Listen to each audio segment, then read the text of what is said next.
Merci de choisir Afrique Libre TV pour vous informer. Aujourd'hui, nous allons parler de l'Alliance des États du Sahel. Les ministres de la Confédération des États du Sahel se sont récemment réunis à Bamako pour une rencontre de 72 heures, c'est-à-dire les 22 et 23 février 2025. Cet événement qui a rassemblé les piliers défense et sécurité, diplomatie et développement s'inscrit dans une réflexion stratégique sur les négociations à venir entre l'Alliance et la CEDEAO en vue de son retrait définitif de cette organisation.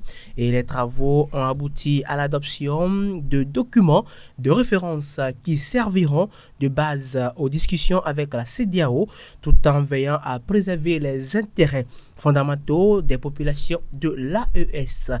Et pour en parler, puisque le sujet c'est un sujet très important, et Yannick Kwame et Amen Segla sont là pour discuter et apporter les informations. Yannick, bonsoir, bienvenue. Bonsoir Jérôme, merci beaucoup et bonsoir à tous nos téléspectateurs. Amen Segla, bonsoir. Bonsoir Jérôme et bonsoir à tous nos téléspectateurs. Voilà la rencontre des autorités, pour ne pas dire des ministres de l'AES tout récemment à Bamako, le retrait du Burkina Faso et du Mali et du Niger de la CEDEAO en janvier 2024 avait suscité de nombreuses réactions. Cependant, depuis la création de la Confédération des États du Sahel, c'est-à-dire le 6 juillet 2024 à Niamey, des avancées notables ont été réalisées. Que peut-on retenir? Alors, quand nous prenons la confédération de l'AES, aujourd'hui, c'est une confédération qui est prometteur en matière de coopération en Afrique. Parce que, d'abord, quand vous voyez la manière dont les trois pays ont créé l'AES, d'abord, c'est un défi. C'est-à-dire, ces trois États-là ont beaucoup de choses à faire pour ne pas donner du grain à moudre, voilà, aux détracteurs qui veulent voir cette confédération échouer. Parce que quand vous prenez l'AES aujourd'hui, d'abord, ils ont commencé par la création. D'abord, les deux États se sont regroupés pour créer l'AES. Les trois États. Les trois États, j'allais dire, les trois États se sont regroupés pour créer l'AES. Après la création de l'AES, il y a beaucoup de rencontres qui ont eu lieu juste pour définir un certain nombre de choses, parce que le grand défi auquel fait face les trois États, d'abord, c'est la sécurité. Mais en dehors de la sécurité, les trois États ont embrassé le volet économique. Parce que du moment où ils ont acté leur sortie de la CEDEAO qui est une corporation économique des États de l'Afrique et de l'Ouest, il va falloir que l'AES aussi s'attelle à l'économie. Quand bien même la question majeure, c'est la sécurité, mais il doit parler aussi de l'économie. Donc, beaucoup de rencontres ont eu lieu dans ce sens pour voir par quels moyens ils peuvent coopérer malgré les défis sécuritaires pour donner un peu d'aisance à leur population en matière de libre circulation des biens et des personnes. Donc, quand vous prenez tout ce qui a été fait par le passé, d'abord, il y a la création de leur logo, qui aujourd'hui est un fait parce que vous ne pouvez pas avoir une corporation sans identité. Donc, quand nous prenons le volet identitaire même de la chose, on peut parler aussi de la collaboration même de ces trois États en matière de lutte contre le terrorisme, parce que beaucoup d'opérations ont été menées avec ces trois États-là et beaucoup de renseignements ont été faits à la tête de ces trois États-là pour lutter contre le terrorisme. Donc, toutes ces actions-là, c'est à mettre à l'actif de l'AES. Et tout récemment, on a fait sortir leur drapeau. Qui aussi et donne une autre connotation à cette corporation, parce que à chaque pas que fait l'AES donne plus de courage à leur population de les accompagner dans leurs actions. Donc, toutes ces actions, c'est à mettre à l'actif de l'AES et c'est d'ailleurs à féliciter. À féliciter Yannick Kwame depuis la création de l'AES, c'est-à-dire en janvier 2024. Non, c'est pas janvier, autant pour moi, c'est en 6 juillet 2024 à Niamey. On note que des réalisations notables. Que peut-on retenir?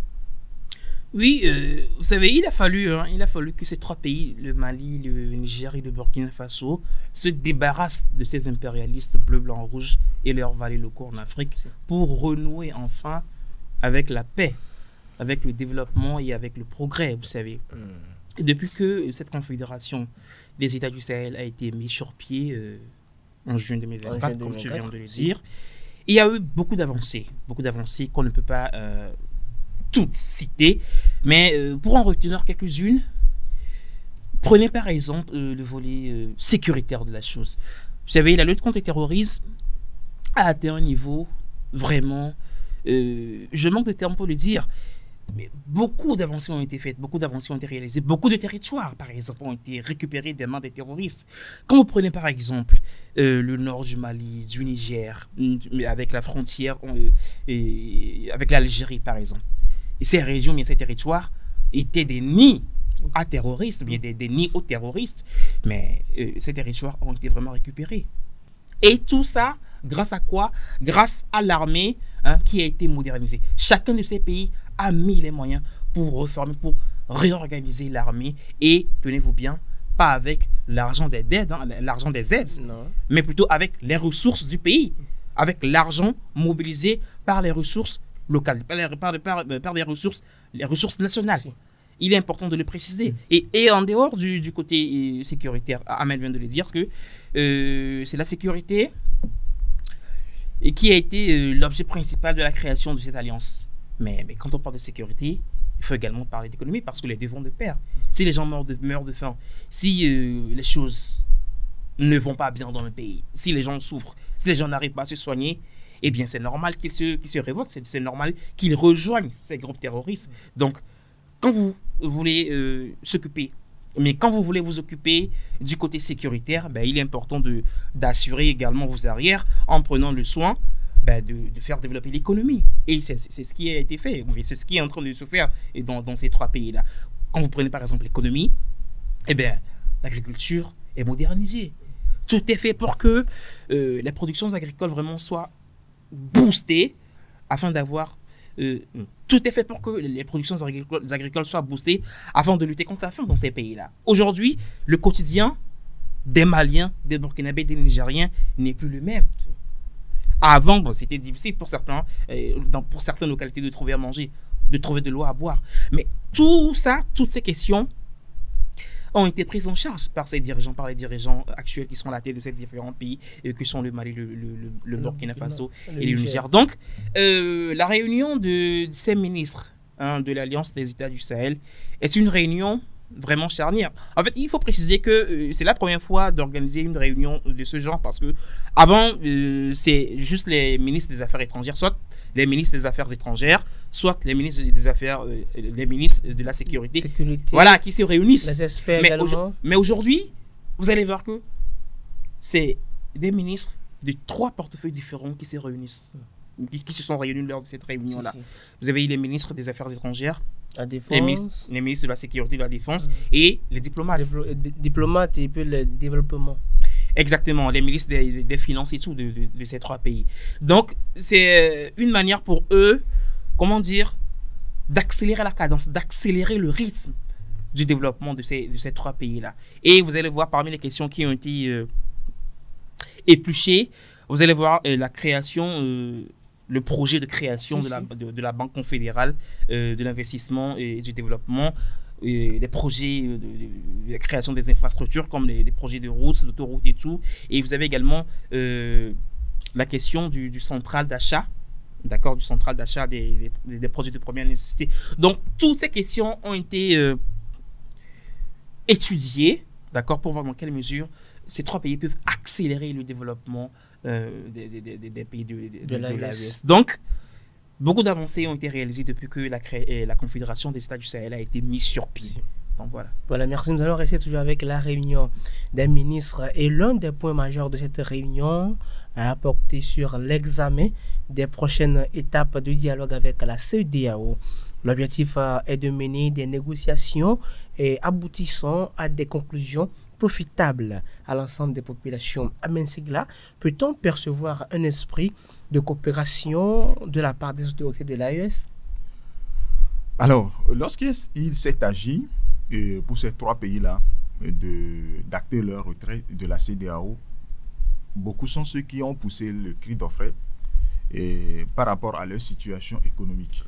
Mais les 3 dirigeants, les 3 leaders qui sont à la tête des 3 pays, en l'occurrence le Mali, le Burkina Faso, le Niger, ils ont réfléchi à la chose pour voir par quels moyens il peut rentrer en négociation avec la CEDEAO agonisante pour permettre un certain nombre de choses en ce qui concerne la libre circulation des biens et des personnes. Parce que avec le retrait de ces 3 pays de la CEDEAO, ce n'est pas un retrait en fait de la communauté de l'Afrique de l'Ouest. Parce que c'est une question de vision politique en fait. Parce que la CEDEAO n'arrive pas à donner certaines opportunités à ces États-là qui d'abord font face aux problèmes sécuritaires et aussi sont délaissés sur le plan du développement. Avec l'ingérence des puissances occidentales, vous allez voir que ces 3 pays n'arrivent pas à émerger. Donc, ils ont dit qu'ils vont prendre leur destin en main pour pouvoir s'occuper de leurs États. Donc, aujourd'hui, il s'agit de négocier avec la CEDEAO pour voir par quels moyens ces 3 États peuvent encore négocier avec les pays membres pour donner l'accès à leurs ressortissants sur les autres marchés. Donc, pour pouvoir aller dans ces zones de négociation, il faut avoir des arguments solides. Et vous devez parler d'une seule voix. Et c'est ce qui est en train de se faire. Parce qu'il faut réunir les experts pour définir une action commune. Et c'est ce que l'AES est en train de faire. Donc, avant même la réunion de la semaine dernière, il y a d'autres réunions qui ont eu lieu, que ce soit au Mali, au Burkina ou bien au Niger, juste pour préparer cette rencontre-là. Donc, je vois que déjà l'AES prouve que ce n'est pas une organisation qui est créée dans la foulée juste pour... Et dire aux gens que, bon, aujourd'hui, nous sommes contre les impérialistes et que nous nous retratons de tout ce qui est la CEDEAO, mais c'est quelque chose sur laquelle les 3 paysans ont beaucoup réfléchi et ils sont en train de poser les actes en conséquence. Justement, par ailleurs, les ministres ont réaffirmé leur engagement en faveur de la libre circulation des personnes et des biens au sein de l'espace CEDEAO. Yannick et Kwame, aujourd'hui, une rencontre qui se prépare avec la CEDEAO, mais nous constatons quand même qu'il y a un esprit de coopération de la part des autorités de l'AES. L'esprit de coopération et de concertation a toujours été la force qui fait avancer cette alliance. Vous savez, les dirigeants de ces 3 pays se sont toujours concertés pour prendre des décisions, bien pour poser certaines actions. Ils se sont toujours concertés, ils se sont toujours mis d'accord, que ce soit sur la question sécuritaire, sur la question de développement ou bien sur la question de la diplomatie, puisque ce sont ces 3 domaines-là qu'ils ont en commun, sur lesquels ils se sont toujours mis d'accord. Donc voilà, je viens de le dire, que cette réunion, par exemple, a été, encore une fois, l'opportunité ou bien l'occasion pour eux de se pencher sur la question de développement. Mais pas que sur les questions de développement. Ahmed vient de le dire, les 3 pays, mais l'AES a acté son retrait. D'accord? Du moins, la CEDEAO a acté son retrait, a acté le retrait de l'AES. Voilà. Vous le savez, on le sait tous, le 29 janvier 2025 dernier, la CEDEAO a acté le retrait effectif de l'AES. Donc, il va falloir se mettre d'accord sur les éventuelles questions, surtout celles concernant la libre circulation des personnes et des biens de l'espace CEDEAO. Il faut le reconnaître, il faut le préciser, l'AES a déjà donné l'aval à tous les pays africains de pouvoir circuler librement au sein de son espace régional. Alors, il est important que les pays de l'AES adoptent un front commun, adoptent une position commune. Et c'est ça, c'est à ça qu'ils se sont attelés. Et ils ont même élaboré un document de travail, voilà, qui servira de base lors des prochaines discussions avec d'autres experts de la CEDEAO. Voilà, même dans l'affaire de libre circulation des biens et des personnes, l'AES a quand même donné le OK afin que... Oui, l'AES, c'est une organisation vraiment régionale. Et moi, je peux dire aujourd'hui que l'AES, c'est une alternative beaucoup plus sûre que la CEDEAO, parce que ces 3 pays-là véhiculent les vraies valeurs souveraines, les vraies valeurs d'une Afrique souveraine, les vraies valeurs d'une Afrique unie. Ce n'est pas ce qu'est en train de faire la CEDEAO. Voilà. Non, ce n'est pas ça. Donc, eux, ils ont dit que tout Africain, n'importe quel pays africain, n'importe quel ressortissant africain, que ce soit de la CEDEAO ou d'une autre organisation, peut librement circuler et librement faire des affaires dans son pays tout en respectant les normes qui sont en vigueur. Donc il n'y a pas de souci. Et récemment, également, fin janvier 2025, la CEDEAO a également sorti un communiqué dans lequel il donnait la possibilité aux pays de l'AES, aux ressortissants des pays de l'AES, de circuler également librement, de faire des affaires. Voilà, bon, je ne sais pas si la CEDEAO pense vraiment ça ou c'est juste une stratégie qu'elle est en train de mettre en place. On ne sait pas, l'avenir nous le dira. Donc voilà. Donc justement, la prochaine rencontre entre l'AES et la CEDEAO pour les négociations, oui, c'est pour très bientôt. Nous dira bien sûr à l'issue des sorties. Amen Segla, revenons sur un sujet, vous l'avez mentionné dès l'entame de vos propos, le drapeau de l'AES. Le nouveau drapeau de l'AES a été officiellement présenté à son Excellence le général d'armée Assimi Goïta, qui est le président en exercice de l'AES. Ce drapeau peut-il désormais être considéré comme le symbole de la souveraineté sahélienne? Oui, quand vous prenez le drapeau d'un État, c'est un emblème. Donc, c'est quelque chose de souverain, c'est-à-dire ça identifie votre corporation. Si nous prenons le cas de l'AES, donc quand vous prenez le drapeau de l'AES, qui est un drapeau vert avec le logo logé au centre, c'est quelque chose à saluer parce que l'AES n'est pas dans le, comment vous appelez ça, dans la fanfaronnade et pour dire ou bien en fait, pour dire ça simplement comme ça, il n'est pas dire les choses et ne pas le faire. Elle plutôt veut faire les choses avant de les présenter. Parce que, de ses paroles, voilà, c'est ça. C'est-à-dire, quand vous prenez l'AES, avant même la sortie de leur passeport, c'est vrai, on sait que quelque chose comme ça allait arriver. Mais bon, on n'a pas eu écho. Malgré quelques rumeurs de gauche à droite, on n'a pas eu écho de la sortie de leur passeport. Et puis, ils nous ont présenté leur passeport. Aussi, par rapport au drapeau, on n'a pas eu écho de ça. Mais aujourd'hui, l'AES a un drapeau. Donc, chaque jour que Dieu fait, l'AES est en train de poser les pas l'un après l'autre. Et ça commence par consolider même la confédération. C'est-à-dire une confédération qui a déjà un logo, il y a un drapeau, qui a un passeport, mais la confédération a tout. Maintenant, il reste à négocier avec les autres pays de l'AES parce que quand vous prenez les trois pays les pays de la sous-région. Voilà, quand vous prenez les trois pays de l'AES, ce sont les pays d'Interland. Ils n'ont pas accès à la mer. Maintenant, comme du moment où ils ont besoin de la mer pour commercer avec l'extérieur, ils doivent, parce que c'est le droit international qui le dit. Parce qu'un pays qui n'a pas accès à la mer, vous les pays côtiers, vous avez le devoir de lui donner accès.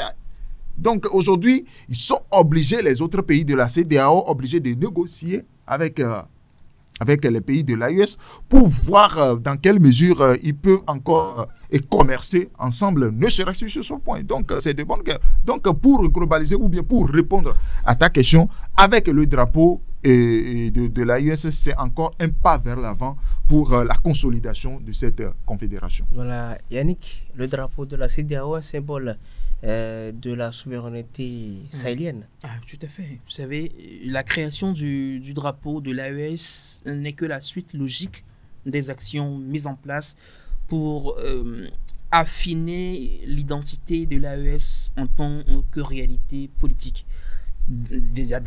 Avant, il y a eu le logo et le passeport comme biométrique, et maintenant nous avons le drapeau.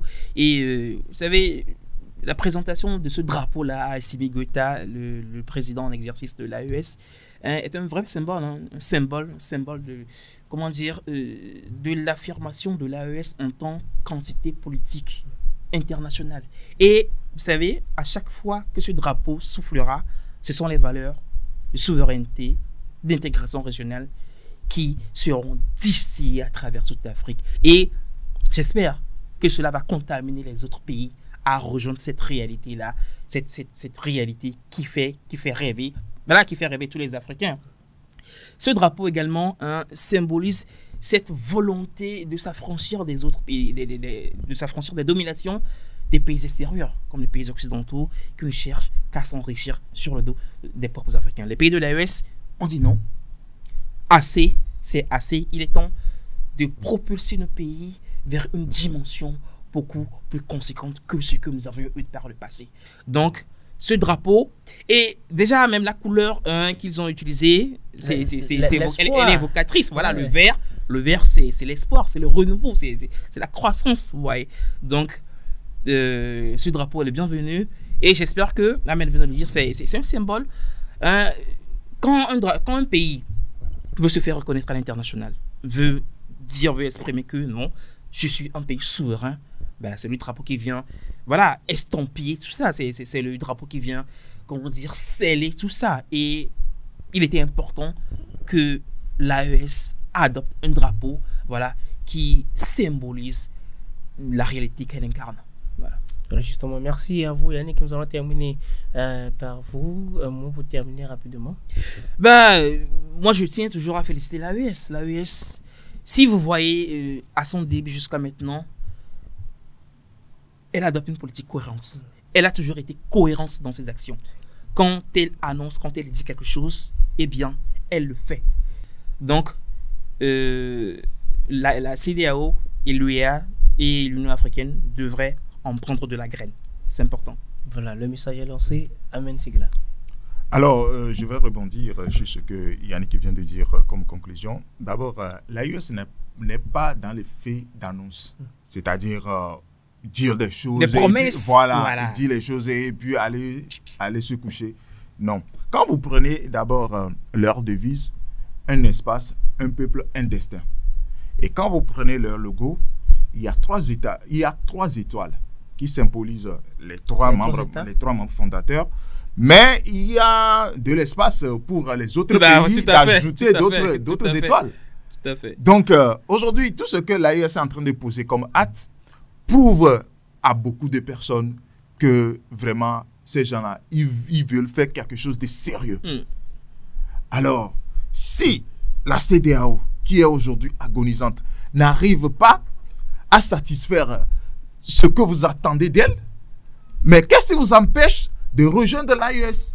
Là, vous êtes libre, vous êtes vous-même, peu importe, même si les puissances occidentales ne veulent pas vous donner de l'argent ou bien veulent vous museler, au moins, vous êtes vous-même. Vous êtes libre et votre souveraineté est acquise. Donnez que l'argent. Ces pays-là n'ont pas besoin de l'argent des pays. Voilà. Donc, aujourd'hui, avec tout ce que l'AES est en train de faire, c'est déjà une fierté, non seulement pour les trois pays, mais pour toute l'Afrique. Et ils sont à féliciter ces trois présidents. Une fierté pour toute l'Afrique. Et merci à vous, chers consultants, pour ces informations riches. Et c'est là-dessus ces mots que nous prenons congé de vous. Merci également à vous de nous avoir suivis depuis votre position. On se donne rendez-vous pour nos prochaines éditions. D'ici là, portez-vous bien.